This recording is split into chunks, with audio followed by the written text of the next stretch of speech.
Mais pour que Dieu puisse te donner la sagesse, il faudrait que les désirs quittent en toi. Tu vois? Il faut que le désir quitte en toi, la sagesse, l'intelligence, il faut que le désir quitte en toi. C'est-à-dire le péché, les murmures, les mauvaises pensées, tu vois, non? Voilà. Il faut que tout ça, ça quitte en toi pour que la sagesse s'installe. Parce que la sagesse ne peut pas s'installer si tu es dans le péché. La sagesse ne s'accommode pas, l'intelligence de Dieu ne s'accommode pas avec le péché. Donc, tant que tu seras dans le péché, dans les murmures, dans toutes ces choses-là, tu auras toujours des problèmes. Tu vois? Donc, c'est pour cette raison qu'on vous amène à faire le jeûne de dépouillement. C'est-à-dire que vous devez être esclave de ces trucs-là. Tu vois un peu. Donc, une personne qui est esclave du jeûne de dépouillement, son cœur est sur Dieu, il n'y a pas de problème, ça passe. Tu vois un peu, non? C'est avec persistance. Il faut persévérer, persister dans ce que tu fais. Tu vois, non? Persévère, persévère, persévère. Si tu pries que le Seigneur n'a pas accepté aujourd'hui, tu continues à prier jusqu'à ce que, bon, il lâche. Parce qu'il veut aussi voir notre détermination si effectivement on est sûr de ce qu'on fait. Voilà, c'est pas au jour du lendemain, tu gênes, puis en même temps, machin. Non, il y a des trucs qu'il fait de manière radicale. Il fait des choses aussi. Il laisse le temps à ce que le temps soit écoulé juste pour voir l'état de ton cœur, où ton cœur peut arriver, parfois. Tu vois, non? Donc, pour avoir l'intelligence de Dieu et comment dire, la sagesse, c'est vrai qu'il a dit, pour celui qui veut la sagesse, qui prie. C'est beau, c'est beau, c'est ce qui est écrit. Une personne qui est pleine de péché, une personne qui est pleine de soucis, comment il peut avoir la sagesse de Dieu? Comment il peut avoir l'intelligence de Dieu? C'est ça qui est le problème. C'est ce qui tue comment dirais-je, les chrétiens aujourd'hui. Tu vois, parce qu'ils ne veulent pas compter sur Dieu. Mais si tu ne comptes pas sur Dieu, et si tu comptes sur ta personne, tu ne seras jamais intelligent, tu n'auras jamais, comment dirais-je, tu n'auras jamais la sagesse de Dieu. Parce que tu as compté sur ta personne. En t'appuyant sur ta personne, tu vas toujours avoir des problèmes. C'est ce qu'on vous dit toujours, que la fin fait partie de la parole de Dieu. La fin fait partie de la parole de Dieu. La souffrance fait partie de la parole de Dieu. La souffrance fait partie de la parole de Dieu. Tu vois, non? Donc, vous devez mettre en tête que chaque jour que nous allons traverser aura comment dirais-je, en tout cas, il y aura une vie, comment un vécu différent. Chaque jour que Dieu fait. Parce que Dieu a imposé chaque jour des peines. Donc, les peines peuvent nous arriver. Si ça ne t'a pas arrivé, ça peut arriver à l'autre. Et c'est la vie de Dieu. Mais le chrétien aujourd'hui ne veut pas souffrir de ces choses. Et c'est ce qui crée des problèmes. Et comment vous pouvez avoir l'intelligence de Dieu si vous ne voulez pas souffrir, si vous ne voulez pas accepter toutes ces choses? Il y a des conditions pour avoir l'intelligence de Dieu. Il y a des conditions pour avoir la sagesse de Dieu. Tu vois, ma soeur? Il dit l'épreuve de votre foi produira la patience. Mais c'est la patience de Dieu qui t'amène à être intelligent. C'est la patience de Dieu qui va t'amener à être sage. Mais tant que tu n'auras pas la patience de Dieu et que tu seras dans la chair, tant que tu n'auras pas la patience et tu seras dans la chair, tu n'auras jamais, jamais, jamais la sagesse de Dieu ni l'intelligence. Jamais. Tu auras toujours l'intelligence des hommes. Et non, c'est de Dieu. Et tu auras toujours la sagesse des hommes. Et non, c'est de Dieu. Même si la sagesse t'est, comment dirais-je, t'est prêchée. Il faut maintenant manifester maintenant cette sagesse maintenant en toi. Et la seule chose, c'est de prier et jeûner et de ne pas abandonner. De ne pas abandonner. De simuler devant le Seigneur. De simuler devant le Seigneur, quels que soient les problèmes, quelles que soient les circonstances, quel que soit tout ce qui va t'arriver, quel que soit ce qu'ils vont dire de toi. Tu t'accroches de lui. Il ne faut pas regarder ta pauvreté, il ne faut pas regarder tout ce que tu reçois comme mépris, comme jalousie, tous ces gens de tout. Tu ne regardes pas ces choses. Si tu veux la faveur de Dieu. Tu comprends, ma soeur? Il y a un coin, il y a un temps pour souffrir et il y a un temps pour, comment dirais-je, pour, pour ne plus souffrir. Chaque chose a un temps. Tu vois, non? Donc, il y a un moment pour ces tribulations, pour ces problèmes, machin. Il y a un temps de bonheur. Mais pour quitter la chair, pour quitter les désirs de la chair, c'est la souffrance. Pour passer de l'autre côté, c'est la souffrance. La statue parfaite de Christ, c'est la souffrance parce que c'est une transformation. Donc, les désirs de la chair font la guerre à ta personne. Pour que tu puisses se séparer des choses du monde. C'est une guerre totale. C'est pas qu'on s'assoit comme ça, puis allez, ça marche. Non, non, non, ça ne fonctionne pas. Ça ne fonctionne jamais. Quand je vois souvent les chrétiens disent que, comment dirais-je, quand je attends souvent les seigneurs et les chrétiens viennent dire que ils n'ont jamais gêné, que machin, puis ils disent qu'ils sont chrétiens, il y a un problème. Parce que pour la statue parfaite de Christ, il faudrait que Christ vienne mettre en toi sa justice. Et que la justice, il faut que sa justice soit développée en toi. C'est-à-dire qu'il soit imbibé dans ta chair. La justice de Dieu. Il faut que la justice soit imbibée dans ta chair. Afin que le péché ne se manifeste plus. Afin que les mauvaises pensées ne te traversent plus l'esprit. Tu vois. Mais qu'est-ce qu'il faut faire? C'est le jeûne. C'est-à-dire qu'il faut être esclave du jeûne. Il faut être esclave du jeûne. Si tu n'es pas esclave du jeûne, c'est zéro. Il faut être esclave du jeûne. Et quand tu fais le jeûne, si tu fais le jeûne et que tu n'arrives pas à t'en sortir, alors tu contactes celui qui te suit. Parce que vous avez le berger qui est là, qui vous aide. Tu vois, non? Vous avez le berger qui est là, qui vous aide dans la construction, dans, comment dirais-je, de votre foi. Vous devez grandir dans la foi. Donc, vous avez quelqu'un que Dieu a mis là pour pouvoir vous conduire. Tu vois, donc, tout se fait avec obéissance. Il y a le berger qui est là, qui doit vous aider. Tu as vu? Donc, le Seigneur, il l'a établi pour pouvoir vous aider à grandir dans la foi. Et tout ça se fait avec obéissance. Tu vois, tout se fait avec obéissance. Et vous devez l'écouter. Et tout ce qu'il vous dit, allez. Si vous savez que là où je suis, il y a Dieu, il n'y a plus une question de quand il te dit telle chose, tu vas lui dire, mais pourquoi? Il n'y a plus de pourquoi. Tu vois un peu? Parce que c'est Dieu qui l'envoie. C'est Dieu qui l'envoie. Donc, quand Dieu l'envoie, Dieu lui donne la force, la possibilité, le pouvoir de pouvoir vous aider à grandir dans la foi. Tu vois? Parce que vous êtes les brebis du Seigneur. Vous n'êtes pas les brebis du pasteur, non. Dieu l'a juste établi sur vous pour construire votre foi, c'est tout. Et le grand berger, c'est le Seigneur Jésus. Tu vois, ma soeur. Donc, puisque Jésus, vous ne le voyez pas, alors vous avez quelqu'un devant vous que vous voyez et qui peut vous aider. Des conseils, plein de choses. Et quand vous dites de ne pas faire ça, vous ne devez pas le faire. Vous devez l'écouter.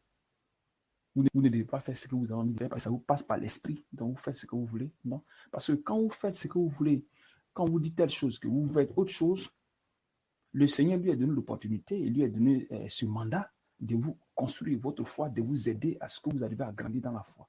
Alors, si vous désobéissez, vous croyez que vous désobéissez à la personne. Non, mais vous désobéissez à Christ, parce que c'est Christ qui l'envoie. Et il prend tout son temps et tout son amour à vous faire grandir dans la foi, disposé pour vous.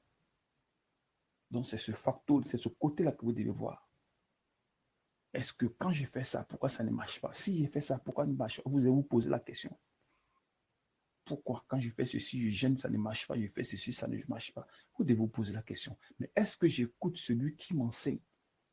Est-ce que j'écoute celui que Dieu m'a amené pour m'éclaircir des choses? Est-ce que je l'écoute? Et si je ne suis pas orgueilleux? Est-ce que je ne suis pas orgueilleuse? Est-ce que je ne fais pas les choses par moi-même?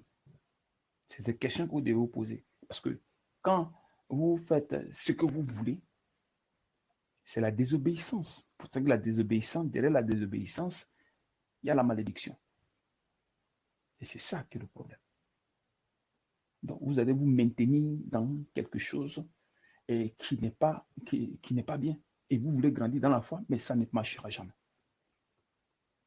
Tu vois, non? Donc, il ne s'agit pas seulement comment dirais-je, de lire, d'écouter les enseignements, mais il faut essayer il s'agit de se soumettre. Parce que dans le corps de Christ, c'est la soumission, c'est l'obéissance. Tu vois. Bon, si vous voulez que ces choses vous quittent, il faudrait que vous arriviez à être attentif à ce qu'on vous dit et à être prêt, à être disponible. Disposez votre cœur dans l'amour de Dieu. Tu vois, non? Mais si vous, à un moment donné, si vous oubliez Dieu, que vous voulez faire les choses par vous-même, il vous sera difficile de vous en sortir. Franchement, il vous sera très difficile. Quand vous allez voir, vous voyez vos situations, c'est dur, c'est ceci, c'est cela, pour cette raison, vous changez carrément de votre manière de fonctionner avec Dieu, alors les choses commencent à être compliquées pour vous. C'est pour cette raison que ça devient compliqué. Ça devient compliqué. Parce que plus vous vous éloignez des jeûnes de prière, alors Dieu s'éloigne de vous. Tu vois un peu. Et le berger qui est établi sur vous, qu'est-ce qu'il fait? Qu'est-ce qu'il peut faire lui? Lui, il peut seulement vous donner des conseils, rester auprès de vous. Tu vois un peu. Il est comme un père pour vous. Tu vois. Et qu'est-ce que le père fait quand les enfants sont là? Il les nourrit avec amour, pas avec méchanceté, non. Tu vois. Pas avec méchanceté. Et si les enfants ont faim, il donne à manger aux enfants. Et lui, il reste dans la faim. Et c'est comme ça. Tu comprends? Donc, si nous qui sommes des bergers, nous faisons un effort de pouvoir vous faire grandir dans la connaissance de la parole du Seigneur, que la statue parfaite de Christ, vous devez faire aussi un effort aussi à obéir. À obéir, c'est beaucoup important. Si vous voulez avoir l'intelligence de Dieu, vous voulez avoir la sagesse de Dieu, si vous voulez avoir l'humilité de Dieu, vous devez obéir à ce qu'on vous dit. Vous ne devez pas regarder vos problèmes, vous ne devez pas regarder vos statuts. Non, non, non, non. Vous devez penser à Christ, chez qui vous êtes venu et qui vous a appelé, qui vous a donné son salut. Si je ne l'avais pas fait, qui d'entre nous qui pouvait être sauvé? Lui qui est Dieu. Elle a quitté le ciel, il est descendu sur la terre. Il s'est donné, il a donné sa vie. Vous vous rendez compte? La souffrance qu'il a vécue, tout ce qu'il a vécu. Mais qu'est-ce qu'il a mérité pour faire toutes ces choses? Non. Mais c'est nous qui avons péché. C'est lui qui a payé les pots. Donc la seule chose que nous pouvons faire, c'est l'obéissance. La seule chose que nous pouvons faire, c'est de s'accrocher de lui, quels que soient nos problèmes, quelles que soient nos circonstances. Nous devons nous accrocher, comment dirais-je, à ce Seigneur. Hébreu 13, il dit obéissez à vos conducteurs et ayez pour eux la différence, car ils veillent sur vos âmes, comme devant en rendre compte. Donc c'est toute une responsabilité, un serviteur de Dieu sur lequel comme Dieu vous a établi. C'est une responsabilité qu'il prend. Donc si vous êtes en parfaite communion avec lui, vous allez voir que les choses vont marcher. Tu vois un peu ma soeur. Parce qu'il ne s'agit pas seulement de gêner. Non, non, non. Il s'agit d'écouter. Il s'agit d'écouter et d'obéir à ce qu'on vous dit. Mais beaucoup ne le font pas. Beaucoup ne le font pas. Quand on les dit, disons, compris, mais dans le cœur, hein, c'est pas ça. Et comment vous allez changer? Comment vous allez avoir l'intelligence de Dieu? Comment vous serez soumis? Comment vous allez marcher dans la foi? Pourtant que pour Christ, pour qu'il vienne, il vienne comment s'exprimer en toi, c'est pas l'obéissance. Puisque lui, ça, il ne s'accommode pas avec le péché. Tu vois? Toutefois que vous allez, dans votre esprit, vous allez, comment dirais-je, vous allez repousser ce qu'on vous dit. Vous sera difficile. Si vous ne suivez pas les enseignements, vous sera difficile. Parce que c'est tout ça qui génère en vous la construction de la justice. Mais si vous ignorez ça et vous regardez autre chose, vous faites autre chose, bon, là, ça devient un problème. Comment vous allez grandir dans la foi? Comment vous allez marcher selon la volonté de Dieu? Comment vous allez faire? Vous allez seulement compter sur vous-même. Vous allez vous appuyer sur votre personne. Pourtant, votre personne, c'est comment dirais-je, ce qui sort de vous, c'est le péché. Tu vois un peu, sœur. Donc, c'est une question d'être prêt à s'engager dans, dans cette procédure de transformation. Parce que c'est une transformation. C'est-à-dire que tu quittes de l'état de péché, tu as vu, non, pour marcher dans l'état spirituel. Donc, c'est une transformation. Et pendant la transformation, il peut y avoir beaucoup de choses peuvent se passer. Beaucoup de choses peuvent se passer. Tu vois, non? Beaucoup de choses peuvent se passer. La souffrance peut se passer, la faim, toutes ces choses-là peuvent se passer. Tu peux perdre même un parent, tu peux perdre ton mari, tu peux perdre tes parents, tu peux perdre ton père, ta mère, tu vois, plein de choses peuvent se passer. Tu peux même perdre même ton boulot, tu vois. Donc, toutes ces choses, on doit les accepter. Parce que toutefois qu'on commence à avoir des problèmes, allez, on commence à avoir des regrets, on va avoir des mauvaises pensées, des soucis, comment dans l'esprit, les murmures, tous ces genres de trucs. Mais est-ce que ça nous favorise dans la construction de notre foi? Non. Ça nous fait régresser. Que de progresser, on régresse. Que d'avancer, non, on recule. Et en reculant, tu commences à mettre en toi le péché. Tu vois. Quand ces gens disent, verset 10, le voleur ne vient que pour dérober, égorger et détruire. Moi, je suis venu afin que les brebis aient la vie et qu'elles soient dans l'abondance. Je suis le bon berger. Le bon berger donne sa vie pour ses brebis. Tu vois, non? Donc, quand nous venons vers vous, le Seigneur, il a donné sa vie pour ses brebis. Vous êtes ses brebis. Il a donné sa vie. Puisque vous ne le voyez pas, donc il a établi des gens pour pouvoir vous aider à grandir dans la foi. Parce que comment vous avez grandi dans la foi, vous ne pouvez pas. Vous ne pouvez pas. Parce que si vous pouvez, pourquoi il a établi des gens alors? Ce n'est pas parce qu'il ne peut pas le faire, mais lui, c'est sa manière de fonctionner. Vous voyez, sa manière de fonctionner. Donc vous devez respecter ces gens qui sont devant vous. Tu vois un peu. Vous devez absolument respecter. Ce n'est pas le respect pour dire que, ah, machin, non. Mais le fait qu'on vous dise telle chose, on ne fait pas telle chose, on ne fait pas telle chose, on ne fait pas. Dans votre cœur, vous devez disposer le cœur en fait que maintenant le Seigneur vous aide. Parce que si dans le cœur, ce n'est pas disposé, il vous sera très difficile. Il vous sera très, très difficile de changer. Il vous sera difficile. Parce que si vous commencez à faire ce que vous faisiez avant, allez, vous allez retourner dans le péché. Quand on lisait Galates 5, 8, il dit quoi? Cette influence ne vient pas de celui qui vous appelle. Un peu de levain, tu vois, non, fait lever toute la pâte.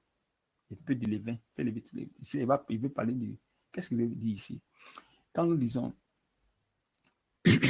quand nous lisons ici, Matthieu 16, verset 6, Jésus leur dit, gardez-vous avec soin du levain des pharisiens et des sadducéens. Verset 12, alors il comprit que ce n'était pas du levain du pain qu'il avait dit de se garder, mais de l'enseignement des pharisiens et des sadducéens. Tu vois, de l'enseignement. Donc, si l'enseignement sort qui n'est pas juste, c'est le péché. Tu vois, c'est le péché. Donc, si pour un peu de péché que tu fais entrer, ça va te lever tout le péché qui est en toi. C'est comme comment dirais-je, la levure que tu mets dans le truc de pain. Quand tu mets là, tu vois que ça fait gonfler toute la pâte. Si c'est pareil. Ouais, non, c'est pareil. Donc, si vous vous accommodez au péché, si vous éloignez un peu du jeûne et de la prière, vous allez voir que tout le péché, là, tout va revenir. Tout va revenir.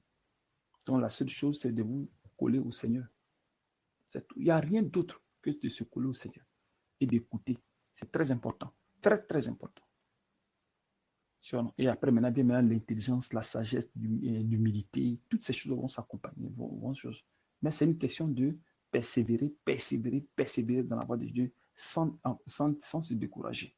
Persévérer. Suivre les enseignements comme il se doit. Parce que les enseignements, on vous les donne, ce n'est pas par plaisir qu'on vous donne les enseignements. Ce n'est pas parce qu'on est là, puis non. Les enseignements sont donnés afin que vous ayez de l'éclairage. afin que les ténèbres qui sont en vous disparaissent. Tu vois.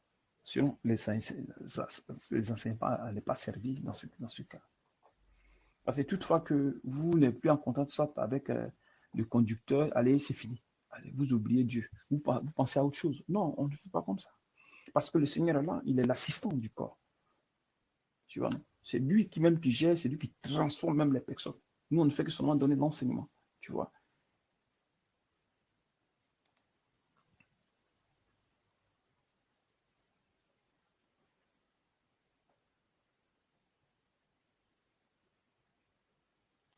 Quand nous lisons 1 Corinthiens 5, à partir du verset 1 jusqu'à verset de 1 Corinthiens 5, verset 1 jusqu'à 5, vous allez voir que là, il y avait des chrétiens qui péchaient grave. Il y a un même qui allait sortir à la femme de son père. Mais Paul a. Et ceux-là, ils n'ont rien dit. Ça dit qu'il y avait le péché qui était là au milieu d'eux. Et ceux-là, ils n'ont rien dit. Tu vois, non? Les frères qui étaient à côté n'ont rien dit. Paul a dit, mais pourquoi vous n'avez pas signalé afin que cette personne-là quitte en l'autre au milieu de vous? Quand comme ça c'est ôté maintenant, allez, au moins il ne peut pas infecter tous les frères. Tu vois, non? Sinon, il va infecter les frères. Si il est là, il va infecter les frères. Donc, pour un peu de levain, juste un peu de levain, ça peut à toute la pâte à l'insulaire. Vous voyez. Là, dans le verset 6, qu'est-ce qu'il dit? De 1 Corinthiens 5. C'est bien à tort que vous vous glorifiez. Ne savez-vous pas qu'un peu de levain fait lever toute la pâte? Donc, dans le péché que le gars faisait chercher la femme, il se glorifiait là-dedans. Pourtant que ce n'est pas bon. Ça peut vous entraîner à faire d'autres péchés. Donc, il fallait faire disparaître cette personne. Donc, faites disparaître le vieux levain, afin que vous soyez une Pâque nouvelle, puisque vous êtes sans levain, car Christ, notre Pâque, a été immolé. Donc, c'est pareil, quoi. C'est pareil. Vous ne devez pas vous accommoder au péché. Vous ne devez pas le faire. Vous devez toujours rester dans la prière, dans le jeûne. Et de vous continuer. Vous devez continuer. Vous péchez, vous demandez au Seigneur de vous enlever ce péché, de vous éloigner de ce péché.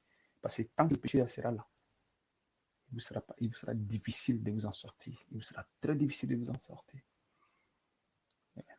Si vous avez des problèmes, vous avez des conducteurs, vous pouvez vous approcher d'eux.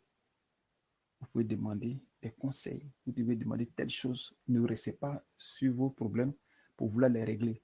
Si vous demandez au Seigneur que le Seigneur ne répond pas, vous avez des conducteurs qui sont là, peut-être à quelque chose que vous faites qui ne lui plaît pas. S'il ne vous révèle pas cela, alors vous vous approchez de celui qui vous conduit. S'il va gêner pour vous, qu'est-ce qu'il va faire pour vous? Selon que le Saint-Esprit va le conduire, il le conduira. Mais si vous êtes resté dans un petit coin et vous voulez euh, faire les choses par vous-même, en le vouloir faire par vous-même, vous créez encore des ennuis. Parce que là, vous faites entrer le péché, vous vous assouplissez, vous vous assouplissez, vous vous assouplissez, et voilà maintenant tout le péché commence à entrer en vous. Et quand le péché entre, pour l'enlever, c'est difficile. Pour entrer, c'est facile, mais pour qu'il sorte, c'est tout un problème. Pourtant que nous sommes venus dans le corps pour faire ressortir le péché que nous avons mis en nous depuis qu'on était au temps de notre vie païenne. Tu vois, au temps de notre vie païenne. Mais si on doit l'enlever, puis comment dirais-je, on essaie d'avoir l'occasion de pouvoir, mais il y a un problème, on ne peut pas grandir dans la foi. Tu vois un peu. Donc, ce n'est pas sur certaines choses qu'il faut répondre, il y a certaines choses qu'il faut taper l'œil. Tu vois, il y a beaucoup de choses qu'il faut souvent, il faut faire très attention. Il faut faire très attention. Vous devez penser à Christ qui a souffert. Vous devez penser à Christ qui a souffert pour nous. Un Dieu qui quitte là-haut et qui vient souffrir parce qu'il veut sauver des gens. Il a enlevé même dans sa chair. Dans sa chair, il a enlevé l'anesthésie pour qu'il ressente le mal.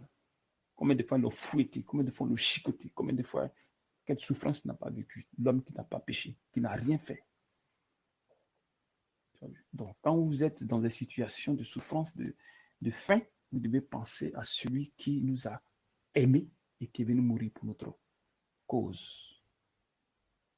Ça veut dire que nous sauver la vie éternelle. Sinon, si Christ n'est pas là, qui pourrait se sauver? Personne ne peut se sauver. Pour dire que non, je vais faire des bonnes œuvres, mais ce sont des mensonges. Puisque les paroles l'ont fait, ça n'a pas marché. Ce sont des mensonges. Il est le seul qui peut nous sauver.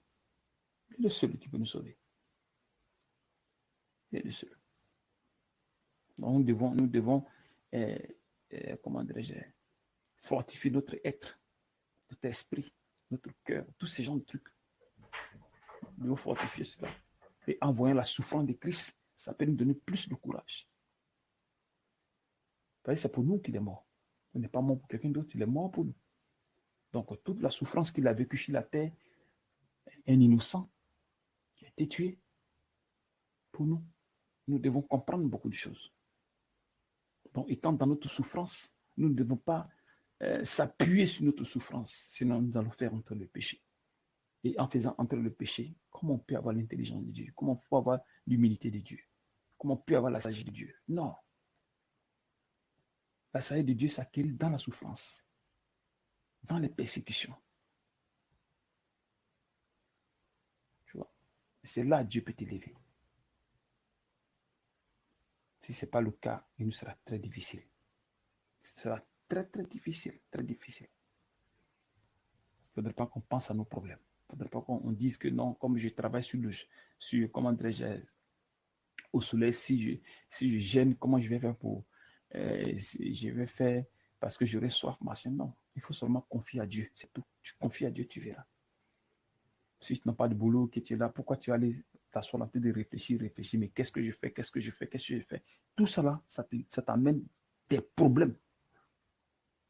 Ça t'amène des problèmes. Parce que quand tu veux gêner et en même temps, tu veux penser à tes problèmes, ça ne marche pas.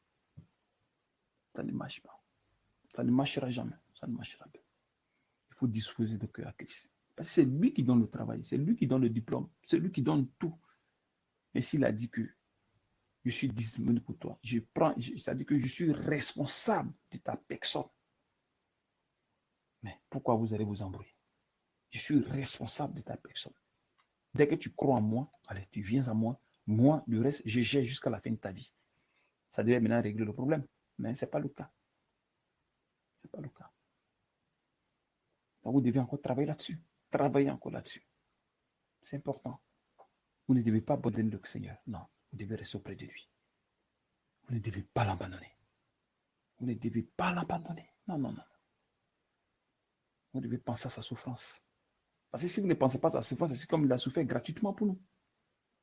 C'est comme il a souffert gratuitement pour nous. Et si vous savez qu'est-ce qu'il fait, qu'est-ce qu'il nous fait en fait que vous soyez fortifiés dans le jeûne, dans la prière. Qu'est-ce qu'il fait pour nous? Nous, il nous met sur le jeûne. Il y a des choses qu'il nous interdit de faire. Et on ne fait pas.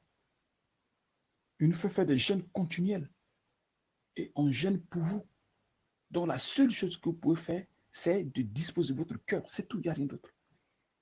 De disposer votre cœur et être obéissant, afin qu'il vienne s'imprimer en vous. Si ce n'est pas le cas, il vous sera difficile.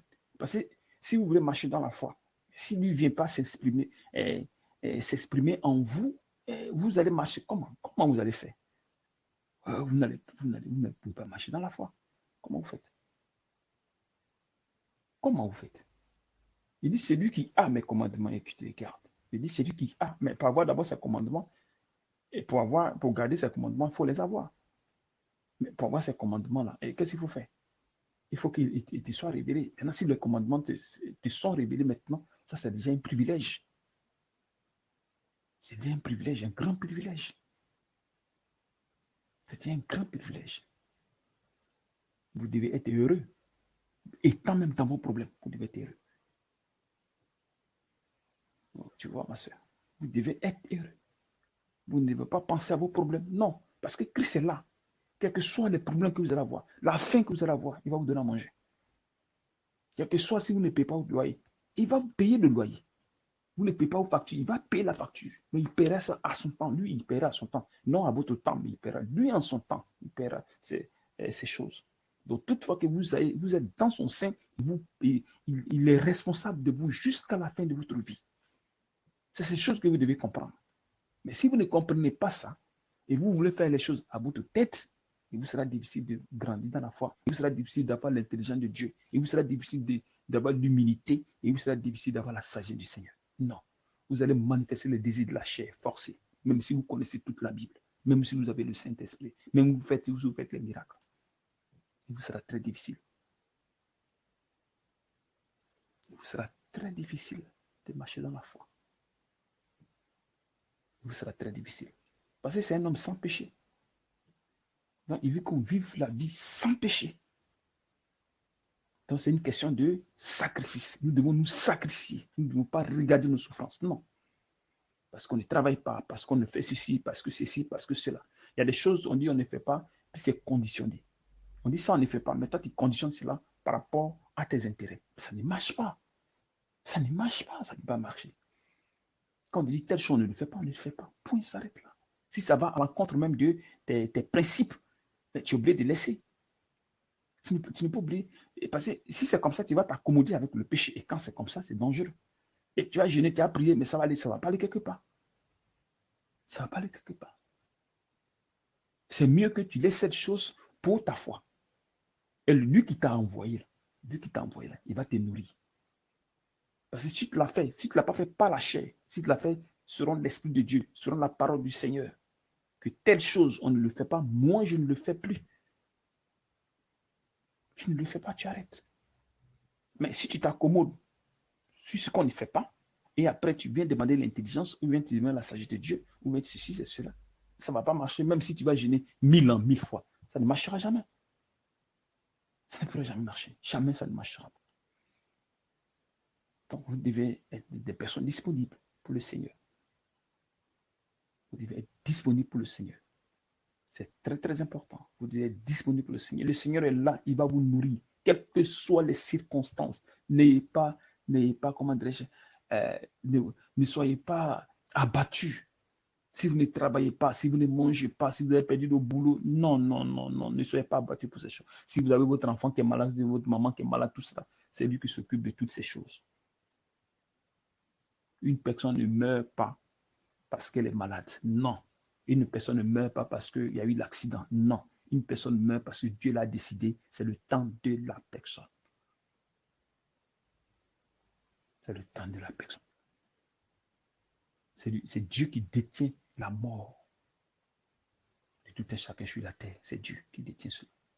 Si ce Dieu-là est ton Père, si ce Dieu-là est ton frère Jésus-Christ, si ce Dieu est ton ami, mais tu as peur de quoi?